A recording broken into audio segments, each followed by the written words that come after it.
नमस्कार।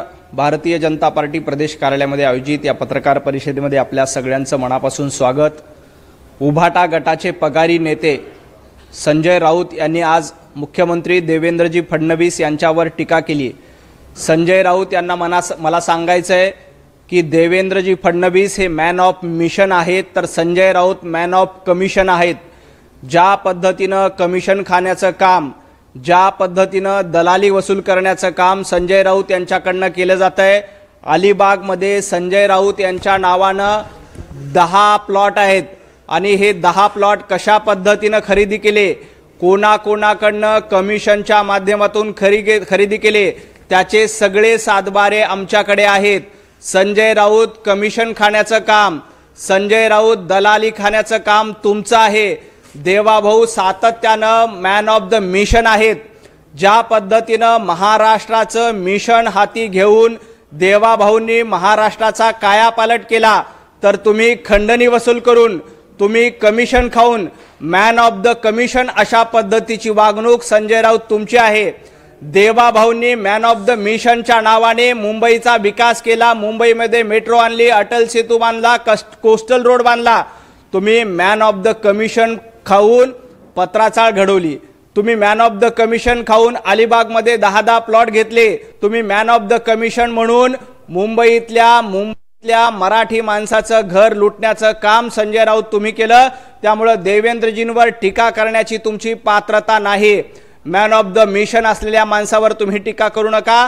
देवाभाऊंनी सातत्यानं महाराष्ट्राचं हित बघितलंय, महाराष्ट्राचा विकास बघितला। तुम्ही मात्र फक्त आणि फक्त कमिशन खोरी बघितलेली आहे। त्यामुळे मॅन ऑफ द कमिशन महाराष्ट्रातले कोण असतील तर ते पगारी नेते संजय राऊत आहेत। उद्धव ठाकरे यांच्याकडनं पगार घेऊन ज्या पद्धतीने तुम्ही पगारी नेतृत्व करताय, तुमचं पगारी नेतृत्व महाराष्ट्राला माहिती आहे। Devabhau man of the mission, तर Sanjay Raut man of the commission आहेत।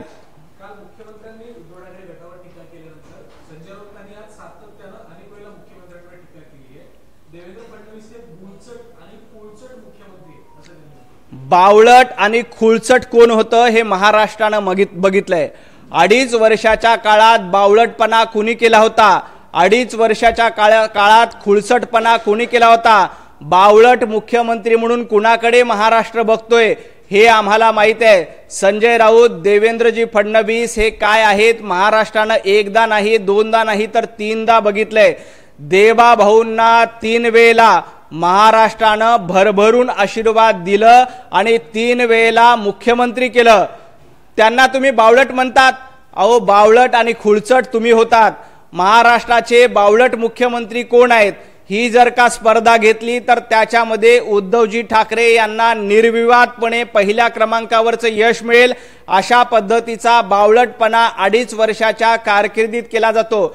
बावळटपणा काय असतो तर 2.5 वर्षामध्ये 2.5 दिवस मुख्यमंत्री म्हणून मंत्रालयात जाणं याला बावळटपणा म्हणतात। 100 कोटीची रोज वसुली करणं याला बावळटपणा म्हणतात। मुंबईमध्ये मराठी माणसाला बेघर करणं याला बावळटपणा म्हणतात।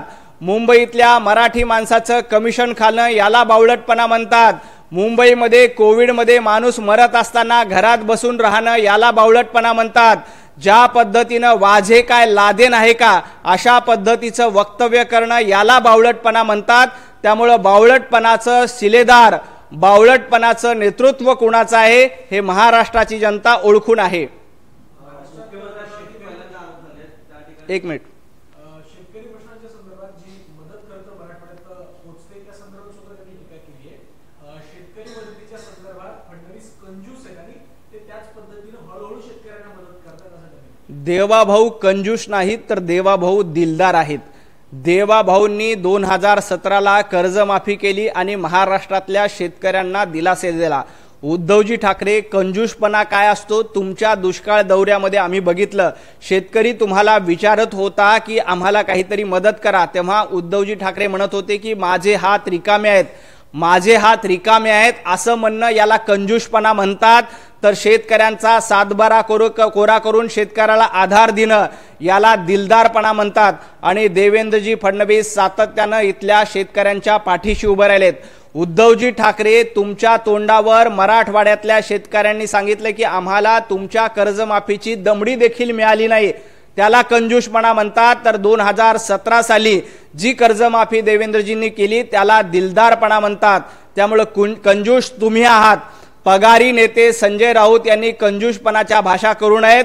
कंजूस मुख्यमंत्री काय होते आणि दिलदार मुख्यमंत्री काय आहेत? देवाभाऊ दिलदार आहेत, त्यामुळे एकदा नाही दोनदा नाही तर तीनदा त्यांना निवडून दिले. पंतप्रधान नरेंद्र मोदींवरही त्यांनी टीका केली की मराठवाड्यातला शेतकरी मदतीच्या प्रतीक्षेत आहे, तो याचना करतोय आणि आता पुढच्या आठवड्यात पंतप्रधान मोदी येतील, सभा घेतील आणि सभेच्या माध्यमातून शेतकऱ्यांना मदत दिल्याचं जाहीर करतील. मोदींची नक्कल केली त्यांनी या सगळ्या. खरं तर तुम्ही शिवाजी पार्कवर शिवतीर्थावर जी सभा घेतली त्या सभेमध्ये 1 रुपयाच्या मदतीची घोषणा तुम्ही केली नाही. साधा बिस्किटचा पुडा तुम्ही दिला नाही. पंतप्रधान नरेंद्र मोदीजी असतील, देवाभाऊ असतील, सातत्यानं शेतकऱ्यांच्या सोबत आहेत. पहिल्या टप्प्यामध्ये 2,500 कोटी शेतकऱ्यांच्या खात्यावर जमा होत आहेत. एवढंच नाही तर दिवाळीच्या पूर्वी सर्व शेतकऱ्यांना मदत दिली जाईल हे देखील आम्ही सांगतोय आणि त्याचा पहिला हप्ता हा दिवाळीच्या आधी प्रत्येक शेतकऱ्यांच्या खात्यामध्ये जमा होईल. जे पूरग्रस्त आहेत, ज्यांच्या घरामध्ये पूर गेलाय, अशा प्रत्येकाला 10,000 रुपयाची मदत राज्य सरकारकडनं केली जाते. तुम्ही काय केलं? तुम्ही 1 रुपया देखील दिला नाही. तुम्हाला फक्त कोरड्या घोषणा करायचं माहिती आहे. तुम्ही मुख्यमंत्री असताना तुमच्या आठवणीसाठी सांगतो, कोकणामध्ये तोक्ते वादळ आलं होतं. सुपारीच्या बागा उद्ध्वस्त झाल्या होत्या. कोकणातील त्या दुष्काळग्रस्त शेतकऱ्यांना कोकणामध्ये तोक्ते वादळामध्ये ज्यांचं नुकसान झालं अशा एकाही शेतकऱ्यांना उद्धवजी ठाकरे मुख्यमंत्री असताना 1 रुपया मिळाला नव्हता. कोकणामध्ये सुपारीच्या बागा उद्ध्वस्त झाल्या होत्या, शेतकऱ्यांचे आयुष्य उद्ध्वस्त झाले होते. उद्धव ठाकरे मुख्यमंत्री होते. उद्धव ठाकरेंनी फक्त 2.5 तासाचा दौरा केला होता आणि आजपर्यंत कोकणातल्या त्या शेतकऱ्यांना 1 रुपया देखील मिळाला नाही. उद्धवजी ठाकरे जरा त्यांना मदत करायचं बघा. महायुतीचं सरकार आल्यानंतर कोकणातील त्या शेतकऱ्यांना मदत झाली. त्यामुळं तुम्ही अशा विनाकारण व्यर्थ बडबड करण्याचं काम पगारी नेते संजय राऊत यांनी करू नये.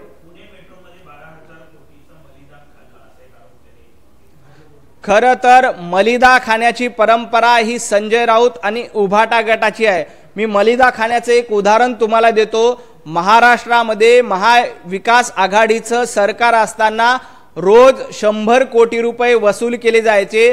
याचा हिशोब लावला तर जवळपास 9.5 लाख कोटी रुपयाचा मलिदा संजय राऊत तुम्ही खाल्ला.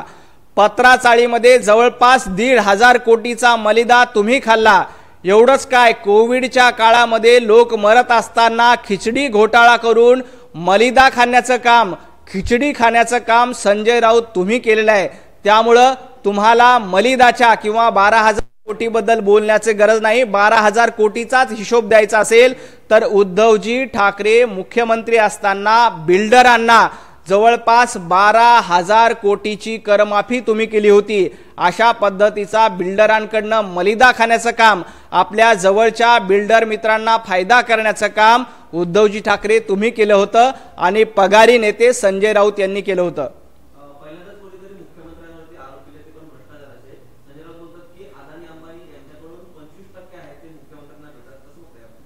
खरं तर अदानी अंबानीच्या गप्पा कोणी करावं? अहो, ज्यांच्या लग्नामध्ये जाऊन तुम्ही नाचला होतात, तुम्ही लग्नामध्ये नाचणारे, तुम्हाला त्याबद्दल बोलण्याचा अधिकार नाही. अदानीचा प्रोजेक्ट, अदानींना पहिल्यांदा धारावीमध्ये प्रोजेक्ट सँक्शन करण्याचं काम कोणी केलं होतं? उद्धव ठाकरे मुख्यमंत्री असताना ते झालं होतं आणि ते ऑन रेकॉर्ड आहे. कमिशन तुम्ही किती खाल्लं होतं हा माझा सवाल आहे. आणि ज्यांनी रोज 100 कोटी रुपये वसुली अंबानींच्या घराच्या बाहेर वाजेच्या माध्यमातून ज्यांनी बॉम्ब प्लांट केले होते त्यांनी कमिशनच्या गप्पा कराव्यात. अहो, तुम्हाला जेव्हा वाजेबद्दल प्रश्न विचारला तेव्हा वाजे काय लादेन आहे का, अशा पद्धतीचं समर्थन उद्धवजी ठाकरे तुम्ही केलं होतं. त्यामुळं त्यांच्याकडनं तुम्ही किती कमिशन घेतलं होतं आणि कोविडच्या काळामध्ये रोज 100 कोटीच्या वसुलीचं टार्गेट कुणी केलं होतं हे महाराष्ट्राला माहिती आहे. त्यांनी अशा पद्धतीनं अदानी आणि अंबानींच्या गप्पा करू नयेत. मुंबईत दसरा मेळावा झाला तर एकनाथ शिंदेंनी दसऱ्याच्या दिवशी त्यांच्या पक्षाचे प्रमुख असलेले केंद्रीय गृहमंत्री अमित शहांची पाद्यपूजा केली आहे असं संजय राऊत आहे. खरं तर पगारी नेते संजय राऊत यांनी सोनिया गांधींच्या पादुकाचं पाद्यपूजन केलं पाहिजे.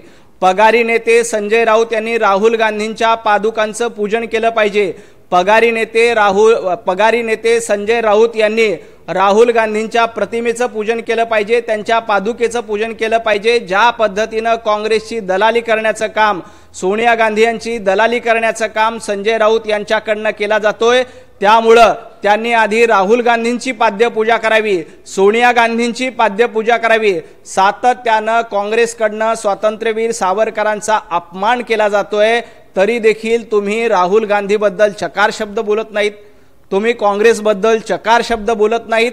पाद्यपूजा करायचीच असेल तर ती पाद्यपूजा पगारी नेते संजय राऊत यांच्याकडनं राहुल गांधींची सुरू आहे, ती पाद्यपूजा सोनिया गांधींची सुरू आहे आणि काँग्रेसची धूळ चाटण्याचं काम, काँग्रेसचे पाय चाटण्याचं काम पगारी नेते संजय राऊत करतायत। पुण्यामध्ये टोळी राज्य चालवते, जिल्हाधिकारी, महापालिका आयुक्त आणि पोलीस आयुक्त हे टोळी प्रमुख। हे कोण सांगते? पगारी नेते संजय राऊत। संजय राऊत हे पगारी नेते आहेत हे महाराष्ट्राला माहिती आहे। आणि राहिला प्रश्न टोळीचा, तुमची टोळी काय काय करते? तुमच्या टोळीच्या माध्यमातून महाराष्ट्रातल्या कुठल्या कुठल्या शहरामध्ये खंडणी वसूल चालते? नाशिकमध्ये पगारी नेते संजय राऊत असताना कुणाकुणाकडनं कशा पद्धतीनं खंडण्या वसूल केल्या जायच्या? नाशिकचे संपर्क प्रमुख पगारी नेते संजय राऊत असताना कशा पद्धतीनं खंडण्या वसूल केल्या? कशा पद्धतीनं नाशिककरांना लुटण्याचं काम पगारी नेते संजय राऊत यांनी केलं होतं? सामना दैनिकाच्या माध्यमातून ब्लॅकमेल करून पगारी नेते संजय राऊत कुणाकुणाला कशा पद्धतीने लुटतात याचा संपूर्ण हिशोब आमच्याकडे आहे, तुमचे सातबारे देखील आमच्याकडे आहेत। त्यामुळं कृपया संजय राऊत यांनी अशा पद्धतीची भाषा करू नये। रामदास कदमांच्या संदर्भात रामदास कदमांनी जी टीका केली, गरजेचे आरोप केले बाळासाहेबांच्या मृत्यू संदर्भात, त्यामध्ये राऊतांनी टिप्पणी केली की रामदास कदमांना खरं तर विधान परिषदेला कोकणातून विरोध होता, शिवसेनेतून विरोध होता, पण उद्धवजींनी त्यांना परिषद दिली तरी सुद्धा ते आता अशा पद्धतीचे आरोप करतात। खरं तर पगारी नेते संजय राऊत यांना विधान परिषद काय राज्यसभा द्यायला लोकांचा विरोध होता। मी पत्रकार होतो, मला माहित आहे की त्यावेळेला पगारी नेते संजय राऊत यांना खासदारकीची उमेदवारी देऊ नये यासाठी तत्कालीन शिवसेनेतल्या अनेक लोकांनी विरोध केला होता की संजय राऊत आपला माणूस नाही आहे, संजय राऊत हा सिल्वर ओकचा गुलाम आहेत, पगारी नेते संजय राऊत हे काँग्रेसचे गुलाम आहेत, अशी माहिती शिवसेनेच्या नेत्यांना होती। त्यामुळं पगारी नेते संजय राऊत यांना खासदारकी देऊ नये यासाठी अनेकांनी प्रयत्न केले, अनेकांनी संजय राऊत यांना विरोध केला, तरी देखील तो विरोध डावलून पगारी नेत्यांना खासदारकी देण्याचं काम उद्धवजी ठाकरे यांनी केलेलं आहे। त्यामुळं यांनी रामदास कदम असतील किंवा नीलमताई गोरे असतील यांच्याबद्दल पगारी नोकरदारांनी आणि पगारी नेत्यांनी तर बोलूच नाही। रोहित पवारांनी आरोप केले, काल गौतमी पाटील यांच्या नावावर असलेल्या गाडीचा अपघात झाला, त्या ठिकाणी चंद्रकांत पाटलांचा एक व्हिडिओ आहे, तो सोशल मीडियामध्ये व्हायरल होतोय। त्यांनी प्रश्न केलाय की तुम्ही तुमच्या मतदारसंघातील नामचीन गुंड आहेत, ते भारताबाहेर पळून गेले, महाराष्ट्राबाहेर पळून गेले, त्यांच्या अटकेसाठी तुम्ही पोलिसांवरती दबाव टाकत नाही, तर ह्या कारवाईसाठी पोलिसांवर दबाव टाकता? मी चंद्रकांत दादांचा तो व्हिडिओ बघितलेला नाही, परंतु माझा रोहित पवार यांना सवाल आहे, तुमच्या सरकारच्या काळामध्ये कशा पद्धतीनं गुंडगिरी केली जात होती? तुमच्या सरकारच्या काळामध्ये कशा पद्धतीनं शेतकऱ्यांवर गोळीबार केला जात होता? तुमच्या सरकारच्या काळामध्ये पुण्यामध्ये कशा पद्धतीनं टोळी युद्ध केलं जात होतं? याचं आत्मपरीक्षण रोहित पवारांनी पहिल्यांदा करावं आणि मग इतरांवर बोलावं। राज्य सरकारने नाईट लाईफच्या संदर्भात एक निर्णय घेतला, त्यावर आता काल आदित्य ठाकरेंनी भाजपला उद्देशून ट्विट केलंय, जेव्हा माझ्या काळामध्ये आम्ही नाईट लाईफच्या संदर्भात निर्णय घेण्याचा प्रयत्न केला, भाजपने तेव्हा टीका केली, आता नेमकं भाजपचं मत नाईट लाईफ बद्दल का बदललं, भाजपनं भूमिका का बदलली असं पब पार्टी आणि पेंग्विन याचं समर्थन करणाऱ्या आदित्यजी ठाकरे यांनी कृपया नाईट लाईफ बद्दल न बोललेलं बरं। त्यांचे काय काय कारनामे आहेत हे महाराष्ट्रासमोर आमचे नितेशजी राणे वेळोवेळी आणतात।